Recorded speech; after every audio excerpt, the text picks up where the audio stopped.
श्रीगुरो श्रीयुत्पदकमलं श्रीगुरून् वैष्णवांश्च श्रीरूपं सागरजातं सहगण रघुनाथान्वितं तं सजीवं साद्वैतं सावधूतं परिजनसहितं कृष्णचैतन्यदेवं श्रीराधा कृष्णपादान् सहगण ललिता श्रीविशाखान्वितांश्च च गुरुवे गौरचंद्राय राधिकाय तदालये कृष्णाय कृष्णभक्ताय तद्भक्ताय नमो नमः। नमो विष्णुपादाय कृष्णप्रेष्ठाय भूतले श्री श्रीमद्भक्तिवेदांत श्री श्रीधर गोस्वामीति नामिने। नमो ओम गुरुदेवाय धीमते सौम्यमूर्तये श्री श्रीमद्भक्ति रूप सिद्धांति प्रभवे श्री महात्मने। नमो विष्णुपादाय श्री राधिकाय प्रियात्मने श्री श्रीमद्भक्ति वेदांत श्री नारायण गोस्वामीति नामिने। वाञ्छाकल्पतरुभ्यश्च कृपा सिन्धुभ्येव च पतितानां पावनेभ्यो वैष्णवेभ्यो नमो नमः। पंचतत्त्वात्मकं कृष्णं भक्तरूपं स्वरूपकं भक्तावतारं भक्ताख्यं नमामि भक्त शक्तिकं। श्री कृष्ण चैतन्य प्रभु नित्यानंद श्री अद्वैत गदाधर श्रीवासादि गौर भक्त वृंदा। हरे कृष्णा कृष्णा कृष्णा हरे हरे, हरे राम राम राम हरे हरे। सर्वप्रथम परम आराध्यतम गुरुदेव जय ओम विष्णुपाद अष्टोत्तर शत श्री श्रीमद् भक्ति वेदांत श्री श्रीधर गोस्वामी महाराज जी के श्री अभय चरण सरोज में अनंत कोटि दंडवत प्रणाम ज्ञापित करती हूँ। तदुपरांत मेरे परम गुरुदेव नित्य इला प्रविष्ट ओम विष्णुपाद अष्टोत्तर शत श्री श्रीमद् भक्ति श्री रूप सिद्धांति गोस्वामी महाराज जी एवं नित्य लीला प्रविष्ट ओम विष्णुपाद अष्टोत्तर शत श्री श्रीमद् भक्ति वेदांत श्री नारायण गोस्वामी महाराज जी के श्री अभय चरण सरोज में श्रद्धा पुष्पांजलि अर्पण करते हुए उनसे हेतु कृपा की वांछा करती हूँ। ग्रंथकार श्री कृष्णदास कविराज गोस्वामी जी, श्रीमद अखंड गुरु तत्व श्रीमद नित्यानंद प्रभु महाप्रभु उनके समस्त परिकरों के चरणों में भी अनंत कोटि दंडवत व्यापित करते हुए उनसे हेतु कृपा की वांछा करती हूँ। उपस्थित वैष्णव जन भक्तवृंद सभी के चरणों में अधम का यथा योग्य दंडवत नाम स्वीकार हो। सभी को हरे कृष्णा दंडवत प्रणाम। हरे कृष्णा दीदी दंडवत प्रणाम सभी को। हरे कृष्णा दीदी दंडवत प्रणाम सभी को। हरे कृष्णा दंडवत प्रणाम सभी को। हरे कृष्णा दीदी दंडवत प्रणाम सभी को। दंडवत प्रणाम दीदी। श्री गुरुदेव की अहेतु कृपा से हमारा जो ग्रंथ चल रहा है उसका नाम है श्री श्री चैतन्य चैतामृत। श्री श्री चैतन्य चैतामृत ग्रंथ के अंतर्गत हम मध्य लीला द्वितीय खंड पंचदश परिच्छेद अर्थात 15वां अध्याय आ चुके हैं पेज संख्या 3 पे और प्यार नंबर है हमारा 17। प्यार संख्या है 17। तो अब हमने श्रवण किया कि अब तक हमने श्रवण करा प्यार नंबर 16 तक। आज हम श्रवण करेंगे प्यार संख्या 17 से। तो हमारा अब हमने श्रवण किया कि गुंडीचा मंदिर की जो यात्रा है, जो रथ यात्रा प्रसंग है, हेरा पंचमी का जो उत्सव है और वापस जगन्नाथ जी अभी कहाँ चले गए, नीलाचल चले गए हैं। इधर महाप्रभु सब भक्तों के घर पर अभी भोजन ग्रहण कर रहे हैं, भिक्षा ग्रहण कर रहे हैं। तो सार्वभौम भट्टाचार्य जी घर पर जब भिक्षा ग्रहण करेंगे तो इस कथा के अंदर हम ये भी श्रवण करेंगे कि किस प्रकार अमोघ ने उनके चरणों में अपराध किया और महाप्रभु कितने कृपालु हैं कि महाप्रभु उनको क्या कर रहे हैं, फिर भी क्षमा कर रहे हैं। अभी हमने श्रवण किया था कि अद्वैताचार्य जी क्या कर रहे हैं, महाप्रभु की पूजा करते हैं और जो बचे हुए पात्र में, उस पात्र में जो बचे हुए पुष्प तुलसी हैं, महाप्रभु भी उससे अद्वैताचार्य जी की पूजा करते हैं। तो यहाँ पे हमने लीला श्रवण किया था कि महाप्रभु क्या कह रहे हैं, राधे कृष्ण रमे विष्णु सीते राम शिवे शिवा यो असि योसि नमो नित्यम यो असि सोसि नमोस्तुते। महाप्रभु स्वयं जब अद्वैताचार्य जी की पूजा कर रहे हैं तो इस श्लोक के माध्यम से, इस पाठ के माध्यम से पूजा करते हैं। कह रहे आप चाहे राधा कृष्ण हो, आप चाहे रमा विष्णु हो, चाहे आप शिवे शिवा अर्थात आप शिव पार्वती भी के हो, तो आप कह रहे यो असि सो असि, आप जो कुछ भी हो, जो हो सो हो, मैं आपको क्या करता हूँ, नमो नित्यम, मैं आपको नित्य ही नमस्कार करता हूँ। तो महाप्रभु भी अद्वैताचार्य जी की यहाँ पर पूजा कर रहे हैं। तो यहाँ पर एक बता दिया शिवे शिवा, शिव जी का प्रणाम मंत्र भी बोल दिया। कह रहे शिव जी को क्यों मान रहे हैं, क्योंकि महाविष्णु कौन, ये अद्वैताचार्य जी कौन है, सदाशिव और महाविष्णु के ही जो मिलित रूप है, ये है अद्वैताचार्य जी। तो ये कह रहे शिवे शिवा। तो यहाँ पर जो शिव का मंत्र दे दिया, क्योंकि वे एक उनके ही अंश हैं। अद्वैताचार्य जी कौन है, सदाशिव हैं, इसलिए महाप्रभु क्या कर रहे हैं, उनके इस मंत्र के द्वारा पूजा कर रहे हैं। तो जब इस प्रकार अद्वैताचार्य जी उनकी पूजा करते हैं और एक दूसरे को जब वे नमस्कार करते हैं, तो अद्वैताचार्य जी महाप्रभु को अपने यहाँ भिक्षा पर आमंत्रित करते हैं कि प्रभु आप क्या करो, आप मेरे यहाँ भिक्षा पर आ जाओ, आप वहाँ पर भिक्षा ग्रहण करो। तो अद्वैताचार्य जी की इस प्रार्थना को सुनकर महाप्रभु तो अत्यंत प्रसन्न होते हैं। तब वहां पर महाप्रभु को जब अद्वैताचार्य जी अपने यहाँ भिक्षा पर निमंत्रण करते हैं, यद्यपि बहुत सारे यहाँ वैष्णव जन, उनकी जो पत्नियां हैं, जो लक्ष्मी का ही अंश है, वे सब क्या करते हैं, महाप्रभु को जो भी पसंद है सबको सब बना बना कर लाती हैं।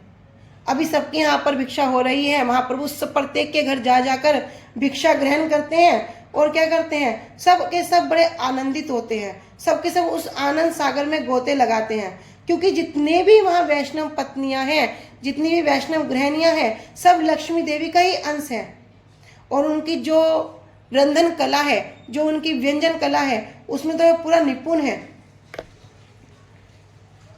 तो अब इधर क्या हुआ, महाप्रभु को अद्वैताचार्य जी अपने यहाँ निमंत्रण दे रहे, लेकिन मन में किस प्रकार का भाव।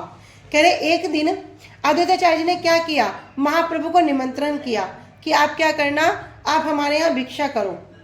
क्या करूंगा बस मैं, अद्वैताचार्य जी कहते हैं बस मैं मुट्ठी भर चावल बनाऊंगा, लेकिन बनाऊंगा कैसे, अपने हाथ से बनाऊंगा, स्वयं पकाऊंगा। आप क्या करना, आप बस भोजन करना, क्योंकि जब आप भोजन करेंगे तो आपके भोजन करने से मेरे हाथ भी, क्योंकि मेरे हाथ सेवा करेंगे ना, सेवा करने से हाथ भी धन्य हो जाएंगे। तो कहते ना, मुख में हो राम नाम, काम सेवा हाथ में। जो जितना भी काम करो, कह रहे भैया मुख से तो भगवान का नाम करते रहो, इन हाथों से क्या करो, सेवा करते रहो। पैरों से भगवान के धाम की परिक्रमा करते रहो, हाथों से उनकी सेवा करते रहो, आंखों से उनके दर्शन करते रहो। सबकी सब अपनी इंद्रियों को सेवा में लगा देना ही वास्तविक सेवा है, वास्तविक भजन है। तो प्रभु कहते हैं अद्वैताचार्य से कि आप तो मुझे भिक्षा के लिए आमंत्रित करते हो, जो व्यक्ति यदि आपका अन्न खाएगा, जो कोई भी आपका अन्न भी खाएगा, उसे क्या होगा भैया, आपका अन्न खाने मात्र से ही उसको कृष्ण भक्ति प्राप्त हो जाएगी, उसको कृष्ण की प्राप्ति हो जाएगी। अद्वैताचार्य कहते हैं तुम्हारा अन्न क्या है, तुम्हारा अन्न ही मेरा जीवन है। जब आप खिलाते हो ना, तो कृष्ण को भोजन हो जाता है, अर्थात कृष्ण भी उसे प्रीतिपूर्वक करते हैं। और जो भी आप प्रस्तुत करते हो उसको तो मैं मांग कर खाना पसंद करता हूँ। मेरा मन क्या करता है कि मैं आपसे उसको मांग कर खाऊं। क्यों, प्रभु कैसे हैं, महाप्रभु तो भक्त वत्सल हैं। और जब महाप्रभु इस प्रकार की वार्ता कर रहे हैं, अद्वैताचार्य जी के मन में तो आनंद की लहरें बह रही हैं, पूरे आनंद सागर में डूब रहे हैं। तो अद्वैताचार्य जी वापस अपने घर आ गए। क्यों, महाप्रभु ने कहा कि भैया मैं आपके यहाँ भिक्षा करूंगा, बड़े संतोष पूर्वक हैं। और घर आकर सोचने लगे कि आप महाप्रभु के लिए क्या क्या बनाऊं। इधर महाप्रभु क्या बड़े बड़े खुश हो रहे हैं कि अब कहाँ जाएंगे, अद्वैताचार्य जी के घर पर जाएंगे। और इधर अद्वैताचार्य जब वापस आए तो मन में विचार करने लगे कि अब महाप्रभु आएंगे, बड़े सुंदर सुंदर तैयारी करने लगे।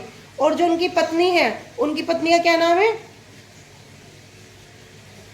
सीता देवी। सीता देवी, हाँ सीता देवी, सीता ठाकुरानी। वे भी क्या कर रही है, बड़े सुंदर तरीके से मन में जो जो विचार कर रखा है सबके सब वहां पर सेवा में लग गई। बड़े सुंदर सुंदर पकवान, बड़े सुंदर सुंदर सामग्री तैयार करने लगी।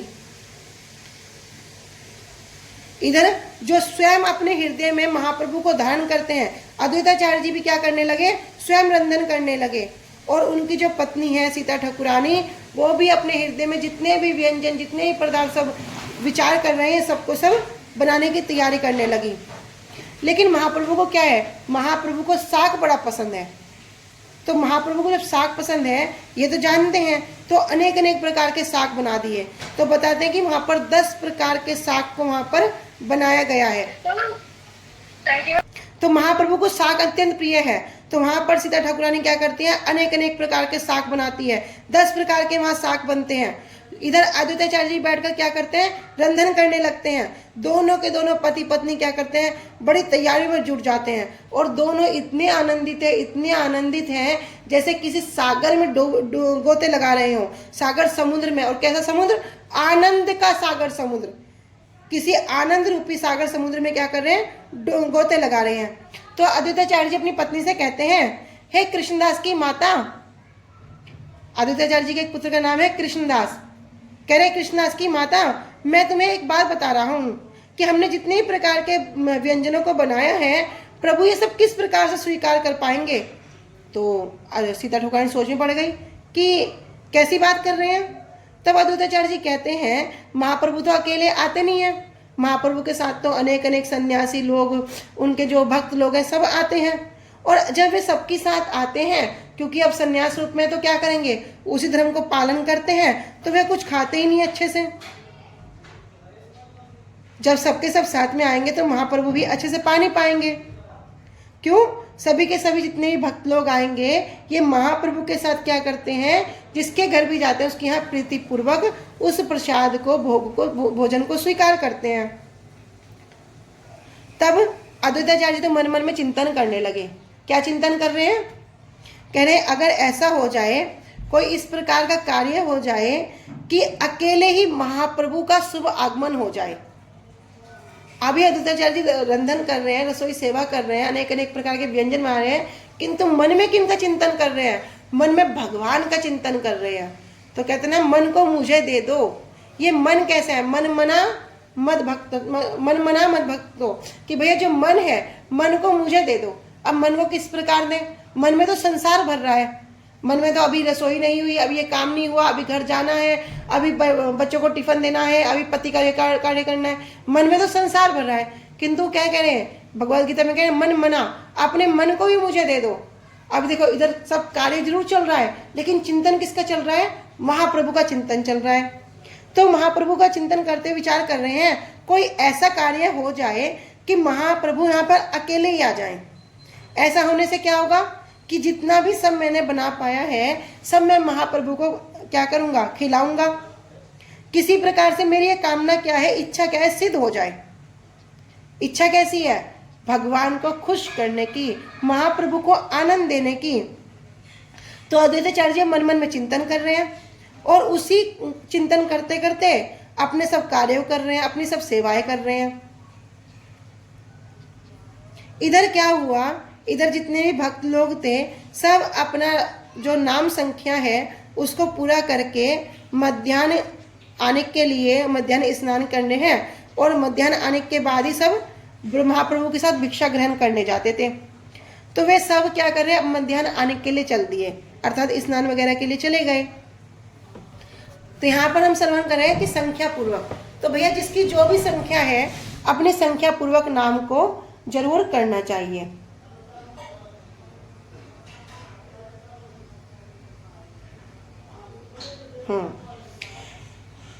इधर क्या हुआ, उसी समय अब इधर तो अद्वैताचार्य जी के मन में क्या इच्छा हुई कि महाप्रभु यहाँ पर अकेले आए।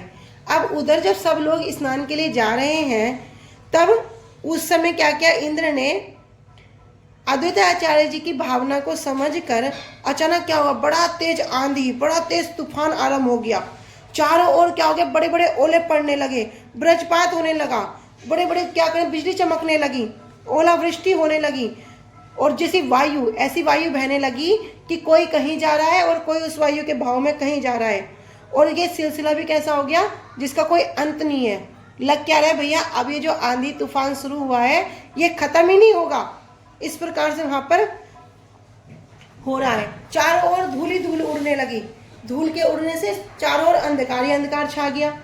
अब जो कि कोई किधर को भी चलता लेकिन स्थिर ही नहीं हो पाता। भैया आंधी तूफान इतना तेज है, वो अपने आप को वहां पर स्थिर नहीं कर पा रहा, और ये भी नहीं जान पा रहा कि जिस दिशा में हम चल रहे हैं वो दिशा सही है या गलत है, बस उसी ओर बह रहे हैं। किंतु एक आश्चर्यजनक घटना हुई।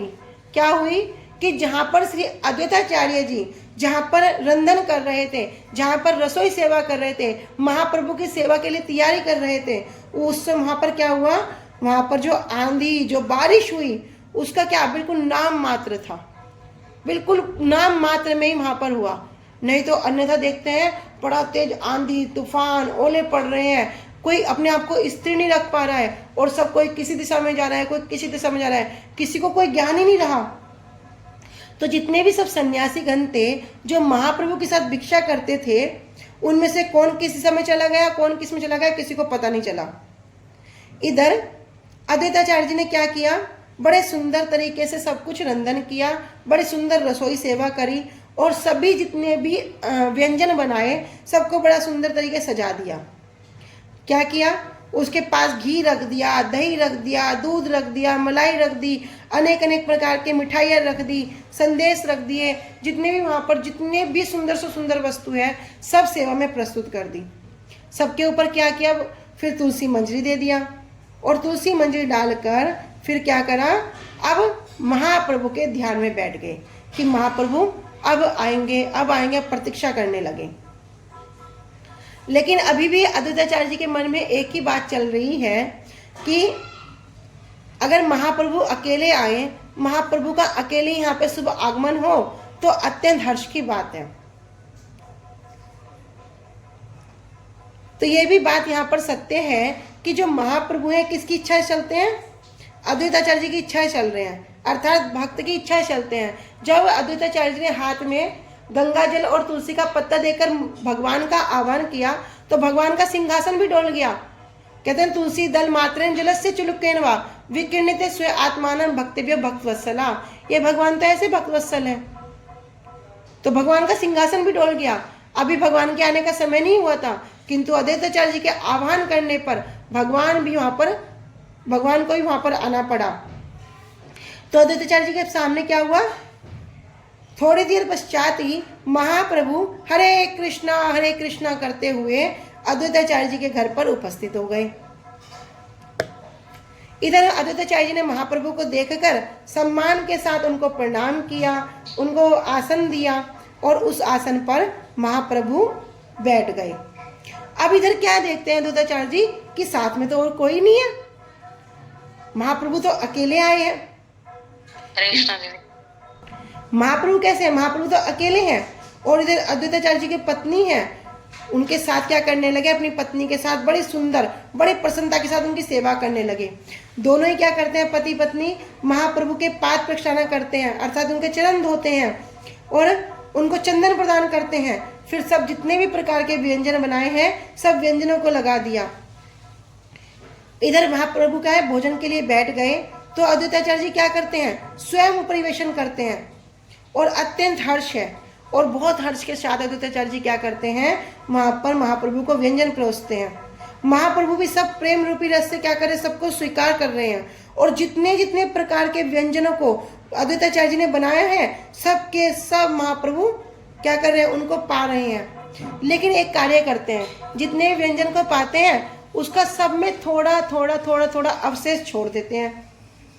तो महाप्रभु अद्वैताचार्य जी के हंसकर बोलते हैं कि क्या तुम जानते हो कि मैं ये अवशेष क्यों छोड़ रहा हूँ, मैं व्यंजन क्यों छोड़ रहा हूँ। अभी अद्वैताचार्य जी कुछ बोल नहीं रहे, चुप हैं। तो कह रहे हैं, महाप्रभु कहते हैं कि तुमने कितनी प्रकार के व्यंजन बनाए हैं और मैंने कितनी प्रकार के व्यंजनों को खाया है, मैं क्या करूँगा, सभी व्यंजनों का थोड़ा थोड़ा अवशेष छोड़ रहा हूँ ताकि जिससे मुझे पता लग सके कि मैंने कितनी प्रकार के व्यंजनों को खाया है। इस प्रकार तो हंसकर क्या करते हैं, प्रभु कहते हैं कि तुमने इतने सारे रंधन कार्य सीखे कहाँ से हैं, अरे तुमने इतने प्रकार के व्यंजन बना दिए, तुम्हें इतना सब आता कैसे है। मैंने तो इतने प्रकार के साग भी कभी नहीं खाए, यद्यपि महाप्रभु को साग बड़ा पसंद है। कह रहे मैंने तो इतने प्रकार के साग भी नहीं खाए हैं, किंतु तुम्हारा जो इतना भी बनाया गया व्यंजन है सब कुछ क्या विचित्र है, सब कुछ बड़ा कभी कभी जैसे किसी को स्वाद को अलग ही लिखते ना, इस प्रकार से विचित्र है। तो इधर अद्वैताचार्य जितना महाप्रभु को देते तो भगवान भी क्या करते, महाप्रभु भी क्या करते, सब कुछ खा रहे हैं। अद्वैताचार्य जी जितना भी दही देते, दूध देते, घी करते और जितना भी संदेश दे रहे, महाप्रभु सबको स्वीकार कर रहे हैं। इधर क्या हो रहा, अद्वैताचार्य जी की जो मनोकामना है, क्या मनोकामना करी थी उन्होंने, करी थी अद्वैताचार्य जी ने? दीदी उनकी इच्छा थी कि महाप्रभु जी अकेले आए। हाँ, अकेले आए और मैं सब सारी रसोई थे कि अकेले आए। हाँ, यही महाप्रभु अकेले आए। तो इस प्रकार की इच्छा जब करते, यानी उनकी जो इच्छा है वो पूरी हो रही है और महाप्रभु वहाँ बैठकर क्या कर रहे हैं, भोजन कर रहे हैं। तो जब महाप्रभु का भोजन पूरा हो गया तब श्री अद्वैताचार्य जी स्तुति करने लगे। लेकिन अब स्तुति किसकी कर रहे हैं, महाप्रभु की स्तुति नहीं कर रहे हैं, इंद्र की स्तुति कर रहे हैं कि हे इंद्र, आज तो आपने क्या किया, मुझे आपके अनुभव का पता चल गया। आज तो मैं निश्चित रूप से जान गया कि तुम क्या हो, तुम तो वैष्णव हो।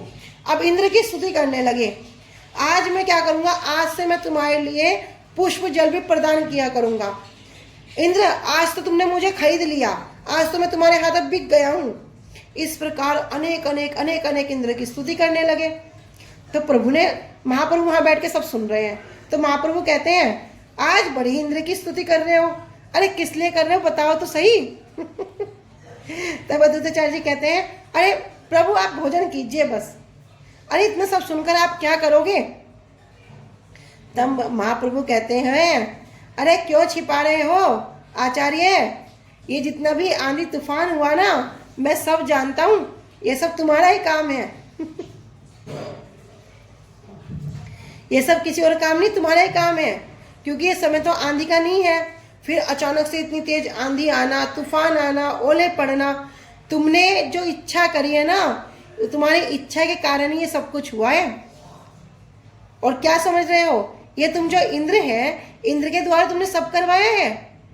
तो उसके बारे में मैं बताता हूँ। तुम मन में सोच रहे हो कि सन्यासियों के साथ भोजन करने से मैं कुछ नहीं खा पाऊंगा, अकेले आने से तुम मुझे सब कुछ खिला पाओगे, ऐसी इच्छा को सफल करोगे। तुम्हारी इसी इच्छा को करने से ही ये सब कुछ कार्य सिद्ध हुआ है। अर्थात यह क्या कह रहे हैं कि जिनकी इच्छा, अर्थात तुम्हारी इच्छा के कारण तो भगवान स्वयं वशीभूत है, तो ये इंद्र क्या करेगा। तुम्हारी शक्ति तो इतनी है कि इंद्र ने तुम्हारी आज्ञा का पालन किया है। तुम्हारी शक्ति के सामने तो कुछ भी नहीं है इंद्र भी। अरे ये तो इंद्र का भाग्य है कि तुम्हारे प्रति इंद्र की जो भक्ति है। क्यों भगवान क्या करते हैं, भगवान कभी भी अपने भक्तों के जो संकल्प है उसको खाली नहीं जाने देते, व्यर्थ नहीं जाने देते। जो सब प्रकार से क्या करेंगे, कृष्ण साक्षात्कार करने में समर्थ हैं। स्वयं कृष्णचंद्र, अरे जिनके वचनों का पालन करते हैं, स्वयं भगवान जिनके वचनों का पालन करते हैं, उनके लिए आंधी, उनके लिए तूफान करना क्या बड़ी बात है। अरे यम, काल और मृत्यु जिनको आज्ञा को शिरोधार्य करते हैं, भैया यमराज भी, काल भी, मृत्यु जिनकी आज्ञा को क्या करते हैं, सिर पर धारण करते हैं। बड़े बड़े योगीश्वर, बड़े बड़े मुनीश्वर जिनके चरण कमलों की रज पाने के लिए तड़पते हैं, उनकी इच्छा करते हैं। कह रहे अद्वैताचार्य जी कोई और नहीं है, वे आप हो। अगर कोई आपका स्मरण भी कर ले, यदि कोई अद्वैताचार्य जी का स्मरण भी कर ले, तो सभी बंधन छूट जाएंगे। अगर ऐसे में इंद्र ने ये आंधी तूफान कर दिया, ये कुछ हो गया, तो कौन सी बड़ी बात है। अगर संसार में कोई ऐसा व्यक्ति है जो आपको नहीं पहचानता, तो भैया वो क्या है, अभी तो उसका जीवन व्यर्थ है। यदि कोई पहचान गया कि आप कौन है, तो वास्तव में उसे क्या मिलेगा, जो भक्ति रूपी फल है उसकी प्राप्ति हो जाएगी। तब अद्वैताचार्य जी कहते हैं कि आप तो भक्त वत्सल हैं। महाप्रभु क्या है, भक्त वत्सल है, भगवान तो भक्त वत्सल है। मैं काय मन वाक्य से बल धारण करता हूँ, और आपकी जो भक्ति है, आपकी भक्ति के बल से मैं सर्वकाल सिंह जैसा हूँ। किसके बल से, संसारिक बल से कोई सिंह के जैसा नहीं हो सकता। काम, क्रोध, लोभ, मोह, मद, मात्सर्य, हृदय में इतने सारे जो हमारे विकार भरे हुए, इनके बल से कोई सिंह जैसा नहीं हो सकता। एक भक्ति के बल से क्या कह रहे हैं अद्वैताचार्य जी भी, कि मैं तो आपकी भक्ति के बल से सिंह जैसा हूं। आप मुझे बस एक वर दे दो। क्या वर दे दो, कि आप मुझे कभी नहीं छोड़ोगे। एक ही वर महाप्रभु से मांगते हैं। इस प्रकार क्या होता है, महाप्रभु और अद्वैताचार्य जी का दोनों का वार्तालाप होता है और दोनों ही आनंद के रस में, आनंद के सागर में गोते लगाते हैं। तो ये सब सथा, ये जो जितनी भी कथाएं हैं अद्वैताचार्य जी के, जो श्रीमुख से जितनी भी हम कथाओं को श्रवण करते हैं, ये सब सत्य हैं। यदि इन कथाओं को सुनने में किसी की प्रीति ना हो, यदि इन नाम को श्रवण करने में किसी को आनंद नहीं होता है, तो भैया वो कैसा है, वो अधम है।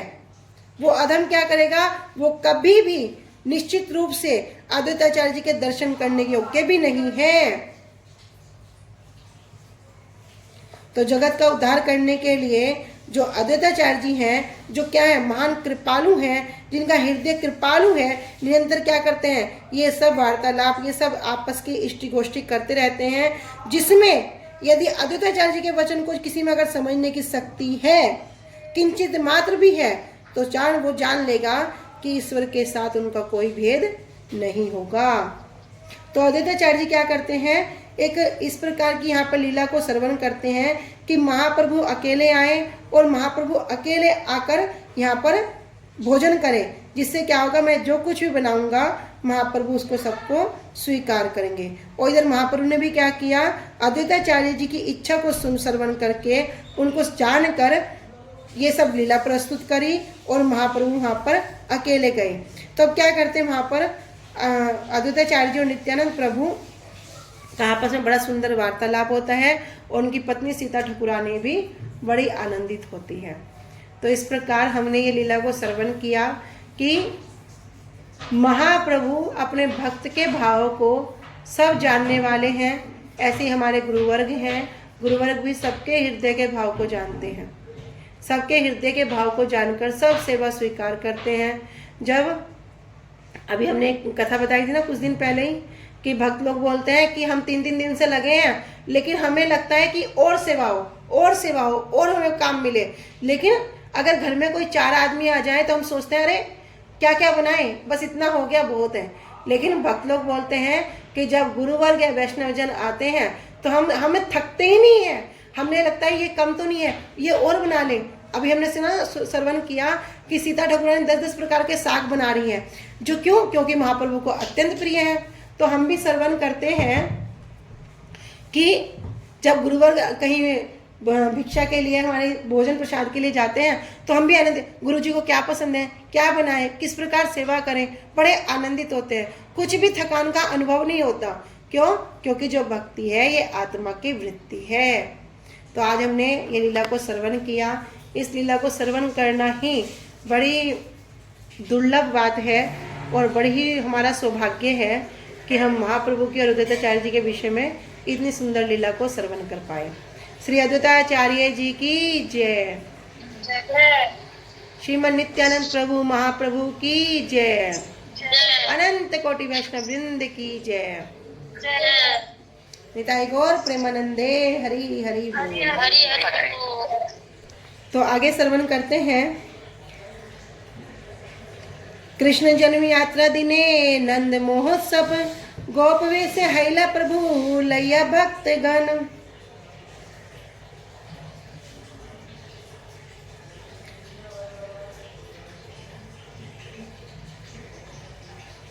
करे कृष्ण जन्म यात्रा अर्थात जन्माष्टमी का उत्सव हो रहा है। इस दिन क्या हुआ, नंद महोत्सव। और नंद महोत्सव जो होता है, गोप वेश हैला, तो महाप्रभु ने भी क्या किया, सबके सब ग्वाल बाल की वेशभूषा अपना रहे हैं। इधर चैतन्य महाप्रभु ने भी सभी भक्तों को लेकर उसी वेश को धारण किया। दधि दुग्ध भार प्रभु निज स्कंदे करी, महोत्सव स्थाने आइला बलि हरि हरि। दधि दुग्ध भार, दही दूध का भार, प्रभु निज स्कंदे धरी, महाप्रभु स्वयं अपने कंधे पर रखकर महोत्सव स्थाने, जहाँ पर महोत्सव हो रहा है उस स्थान पर आए और क्या कर रहे हैं, हरि हरि हरि हरि बोल रहे हैं। श्री कृष्ण जन्माष्टमी के अगले दिन नंद महोत्सव में महाप्रभु और सभी भक्तों ने गोप वेश धारण किया। महाप्रभु दूध और दही से भरे पात्रों को अपने कंधों पर उठाकर हरि हरि बोलते हुए महोत्सव स्थल पर आ गए। कानाई खूंटिया अछेन नंद वेश धरी, जगन्नाथ महाती हैया छेन ब्रजेश्वरी। कह रहे श्री कान्हाई खुटिया, ये एक नाम है। कह रहे कान्हाई खुटिया ने क्या किया? नंद वेश धरी, नंद महाराज जी का वेश धारण किया। जगन्नाथ महाती, और जगन्नाथ महाती जी ने क्या किया? ब्रजेश्वरी, अर्थात जो ब्रजेश्वरी है श्रीमती यशोदा मैया का वेश धारण किया। श्री कान्हाई खुटिया ने श्री नंद महाराज जी का, और जगन्नाथ महाती ने यशोदा का वेश धारण किया। अनुभाष्य। खुटिया उड़ीसावासी ब्राह्मणों का विशेष उपाधि, महाती उड़ीसावासी कायस्थों की एक विशेष उपाधि। एक ब्राह्मण है, एक कायस्थ है। आपने प्रताप रुद्र आर मिश्र काशी, सार्वभौम आर परीक्षा पात्र तुलसी। कह रहे आपने प्रताप रुद्र, राजा प्रताप रुद्र स्वयं, आर काशी मिश्र जी और काशी मिश्र जी, सार्वभौम और सार्वभौम भट्टाचार्य जी, आर परीक्षा पात्र तुलसी, और जितने भी वहाँ सेवक गण थे वहाँ सब उपस्थित थे। यह सभा लैया प्रभु करे नित्य रंग, दधि दुग्ध हरिद्राज ले भरे सवार अंग। यह सब अर्थात इन सब को लेकर प्रभु करे नित्य रंग, महाप्रभु सबके साथ क्या कर रहे हैं? बड़े आनंद होकर नृत्य कर रहे हैं। दधि दुग्ध हरिद्रा, दधि अर्थात दही, दुग्ध अर्थात दुग्ध, हरिद्रा अर्थात हल्दी, जले भरे सवार अंग, और उनसे क्या किया?